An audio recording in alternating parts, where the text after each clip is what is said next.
Assalamualaikum warahmatullahi wabarakatuh. Kembali bersama aku si Adam Tommy 7. Ya betul. Kali ini kita akan bermain game hantar ABG Part 2 lagi. Ya kita akan berdua lagi dengan si kawan kita Yom. Dah. Ni adalah part kedua dari episod sebelumnya. Dan hari ini kita akan sama guys. Ya tak tahulah saya dan Mamek ni nak hantar. Ni siapa? Kenapa berhenti?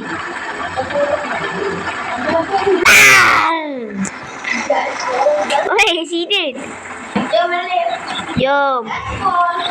Gaspol hitam. Dihitam dan kau sakit situ lagi. Wih.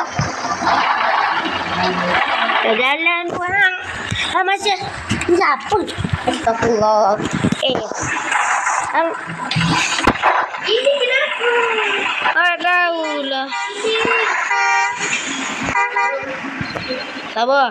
Tak spawn. Tunggu. Tak tahu. Sorry guys. Padai muka mati yang. Samsul. Langgar pam. Samsul.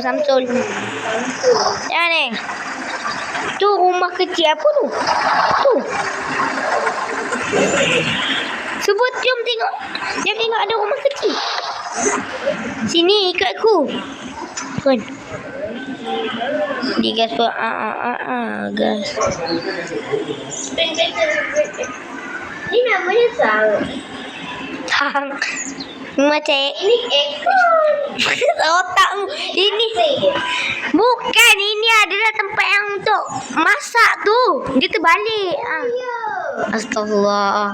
Kompor. Ni lah. Telur Kita balik tengok. Tak tengok lori aku. Weh. Diri.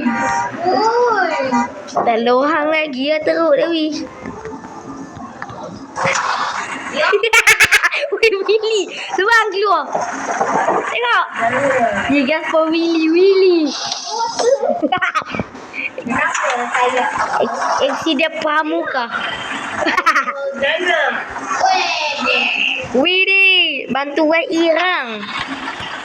Tu kenapa dia bawa terbalik? Sebang keluar. Tolong dia. Bam. Cepatlah sikit. Bye-bye.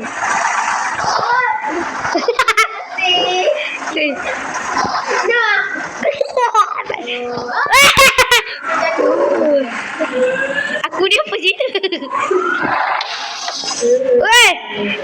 Alah jatuh. Dah wish. Lari aku apa cerita? Ini kenapa? Ni BG kau. Tak boleh dari situ.